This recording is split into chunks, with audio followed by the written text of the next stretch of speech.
Salut la gang, Dave 4x4 Setup Magazine. Aujourd'hui, j'étais avec Vincent et Phil. Ceux qui nous suivent depuis longtemps, vous savez que c'est la gang de VAT, mais aujourd'hui, les boys, on est là pour, pas nécessairement VAT, mais une expérience d'une vie, Phil, là, une expérience que vous avez faite, une course, mais un peu spéciale. Vincent, tu veux-tu m'expliquer un peu pourquoi c'est une course? C'est pas nécessairement le plus vite qui gagne. En fait, oui, c'est le Maroc Challenge. Fait que c'est un rallye au Maroc de plusieurs étapes. Sur 5 jours, 6 jours, 6 étapes en fait, d'environ 2000 km de trail.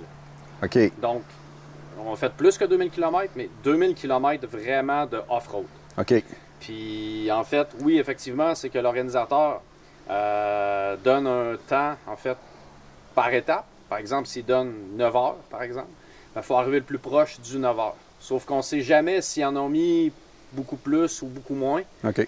Donc, c'est vraiment d'arriver le plus proche. Donc, effectivement, c'est très technique parce que on bombarde, mais si ça va trop bien, ben là, t'es trop vite. OK. Si ça va pas assez, bon, bref. Fait que tu t'adaptes en cours de route. Ouais, tu vois le nombre de kilomètres qui descend, puis c'est oh shit, on va être trop vite.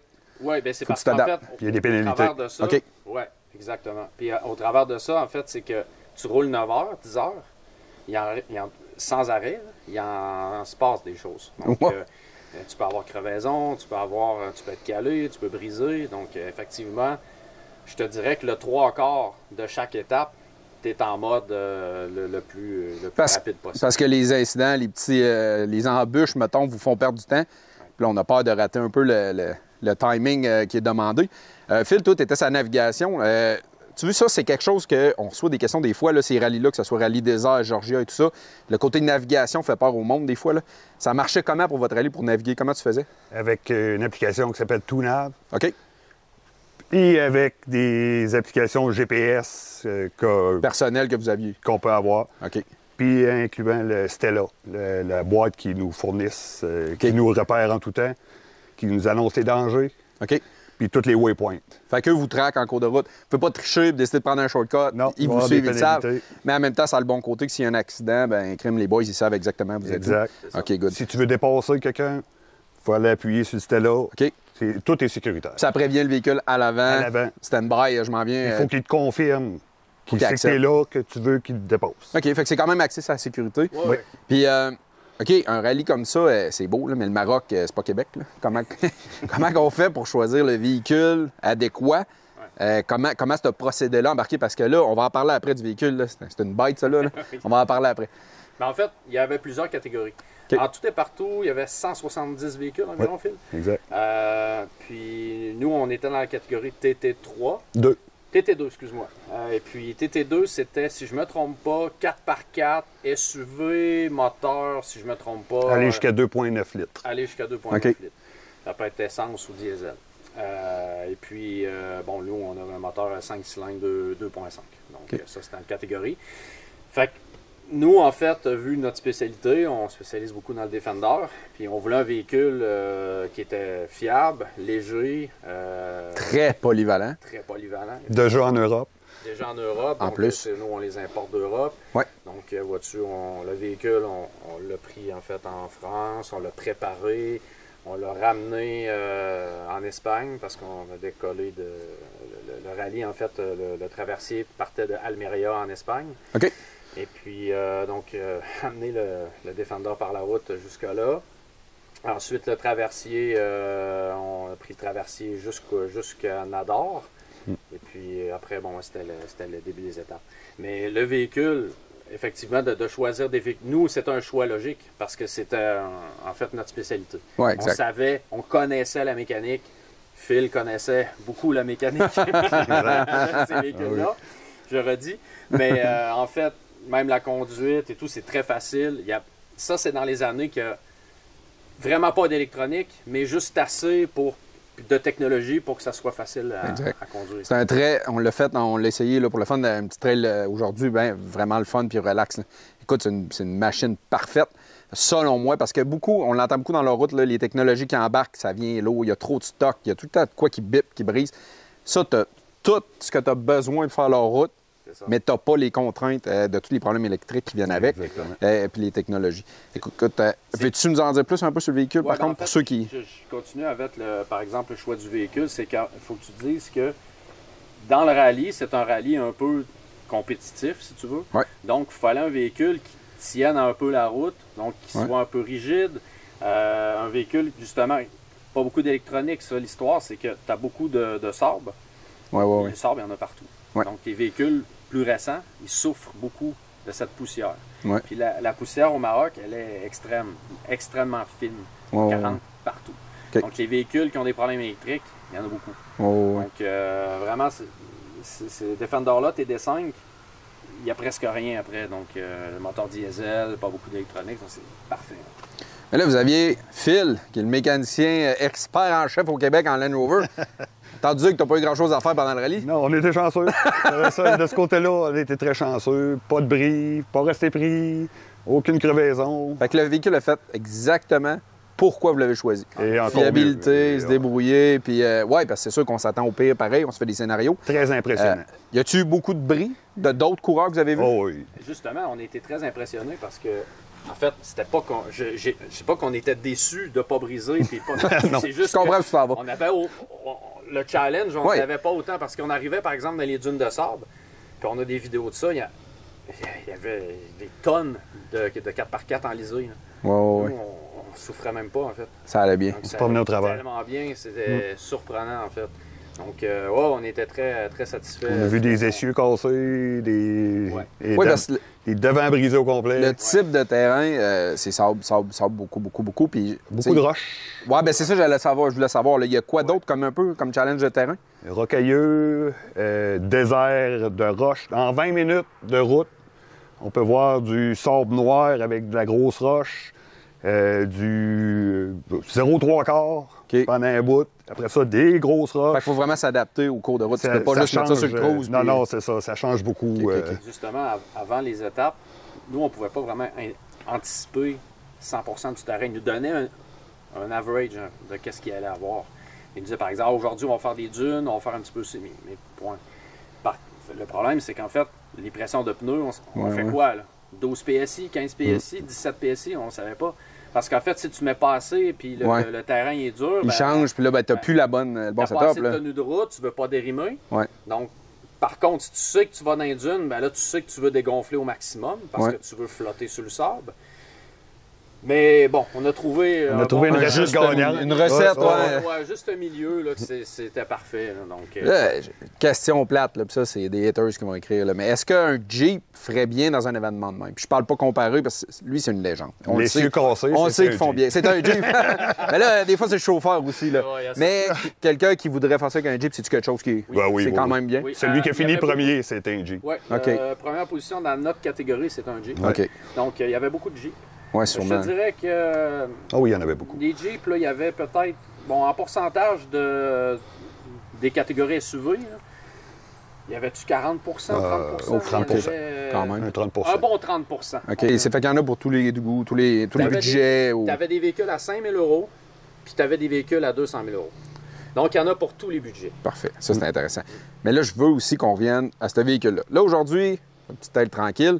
Encore plus tranquille avec ce véhicule-là parce que, on ne dira pas que c'était plate, on a quand même eu du plaisir, là, mais il y avait zéro défi aujourd'hui. Zéro pin bar. Écoute, je veux que tu me parles un peu du véhicule. Il y a des gens qui posaient des questions là-dessus que j'ai vu sur les réseaux. Veux-tu nous en parler un peu plus sur exactement c'est quoi, s'il te plaît? Bon, en fait, celui-là, c'est un Defender TD5 d'une édition spéciale, G4 édition. C'est une version d'une édition spéciale que Land Rover ont fait en petite quantité pour remémorer le G4 Challenge, donc qui est comme une version plus moderne du fameux Camel Trophy. Donc, vous pouvez faire des recherches sur Internet, il y a beaucoup de vidéos sur ces événements-là. Celui-là, en fait, c'est une version qu'on appelle Short Wheelbase, en fait, empattement court. Donc, qui est très efficace en trail. Bon, moins stable qu'un 110, par exemple, à haute vitesse dans les virages. Mais pour les sections techniques, c'est très, très agile. Moteur 5 cylindres turbo diesel. Lui, c'est un 2004. En fait, le TD5, c'est de 99 à 2007. OK. C'est le dernier moteur que Land Rover ont fabriqué. OK. Avant. Avant qu'on tourne à des moteurs Ford Puma européens. OK. Jusqu'à 2016. Qui n'est pas un mauvais moteur, mais beaucoup plus d'électronique. Ouais. Plus, bon, Pour un- confort, de normes, etc. Pour un événement comme vous faisiez, C'était parfait. plus de fiabilité. Effectivement. Exact. Effectivement. Celui-là, en fait, a été préparé avec des suspensions plus solides, avec un petit peu, 2 pouces de lift.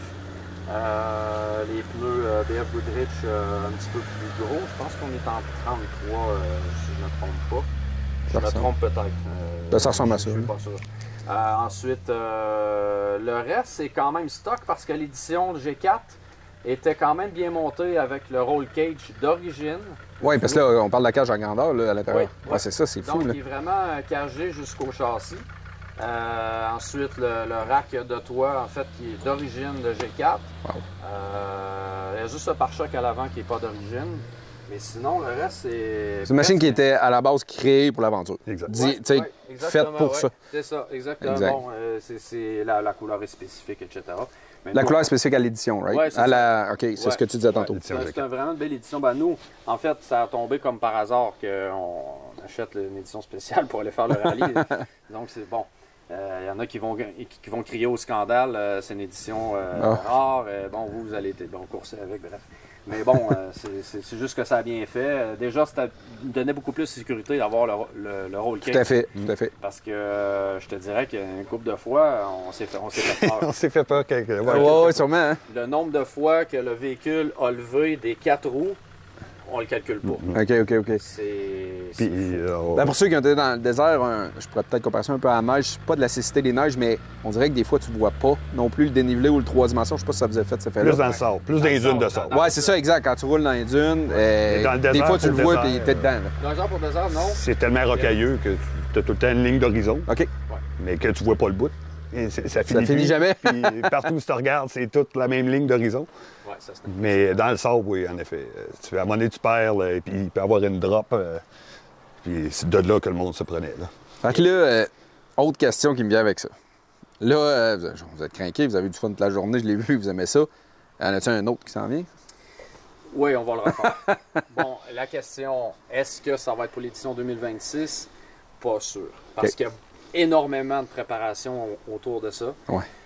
Ça coûte de l'argent. Du temps, du financement. On est, quelques partenaires, mais c'est aucun partenaire financier, tu as compris. Donc, Les partenaires financiers étaient Vincent et Phil. Exactement. voilà. Donc, c'est vraiment un truc personnel, un trip personnel qu'on s'est fait. C'est un rêve de gamin, en fait. À refaire. On va le refaire, c'est sûr. Le même, vous regardez d'autres rallyes? Aussi. Ouais. Aussi. Le Maroc Challenge, c'est ce que moi j'avais vu qui était dans un budget respectable. Ouais. C'est bien pour un premier rallye. Oui, OK. C'est l'idéal pour un premier C'est rallye. l'idéal. C'est bien organisé. On parle d'un budget de... On parlait de quoi? 5 000 environ par équipe? Environ. Puis ils peuvent aussi louer des véhicules pour les gens qui veulent le faire. Fait que par exemple, quelqu'un qui part du Québec, qui veut faire le rallye, il peut louer un véhicule et puis faire le rallye, en fait. Donc c'est quand même très, très bien dans les prix parce que ceux qui suivent ça un petit peu, les prix, c'est beaucoup plus que ça. C'est ça. C'est très souvent. C'est le plus cheap parce que des rallyes. Un rallye équivalent, là, on parle de 20 à 25 000. Oui, facile. Donc, parce qu'en fait, c'était quand même pas une balade. Hein. C'est vraiment non, ça, vous avez eu. C'est ça, vous avez coursé. Là. Vraiment, c'était le rallye le plus abordable, mais mieux organisé. Meilleur rapport qualité-prix. En fait, ce rallye-là existe depuis quelle année, je ne me trompe pas? Je pense que ça fait C'était la 23e édition, nous autres. 23e édition. Mais il y a 2 éditions par année. Il y a automne-hiver. OK. C'est ça. Fait que nous, on a fait l'édition été. Fait que ça fait 12 ans que ça. Donc, on voit qu'ils sont vraiment bien rodés. Puis la même organisation organise aussi le Tunisie Challenge. OK, oui. Donc, ils ont un rallye au Tunisie. En Tunisie. Ça pourrait être une belle option. Oui. Ça pourrait être aussi ça pourrait être un autre type de rallye. On verra. Mais on veut mais c'est sûr qu'il y a d'autres choses. Oh, oui. Oui, il y a d'autres choses. Est-ce que ça va être avec un Defender? On ne sait pas. On verra, mais on est très satisfait que la machine nous ait servi autant. Donc, probablement que oui. Oui, ben c'est ça, dur de changer qu'il y a une recette gagnante. Là. Ça a bien été, tout a bien été. C'était parfait. C'était parfait. Donc, probablement qu'on reprendrait la même machine avec quelques modifications qu'on a vues avec l'expérience. On a appris. Oui, c'est sûr. On a appris sur le tas. Donc, effectivement, mais là, on sait quoi faire maintenant. Parfait. Alors, ben, les gars, merci beaucoup pour ça. Fait que la gang, j'espère que vous avez aimé ça. D'avoir écouté ça, on partage, on like, bien sûr. Vous avez des questions sur le rallye, ben envoyez ça en privé, puis on va vous répondre, ça va faire plaisir. On se revoit très bientôt, la gang.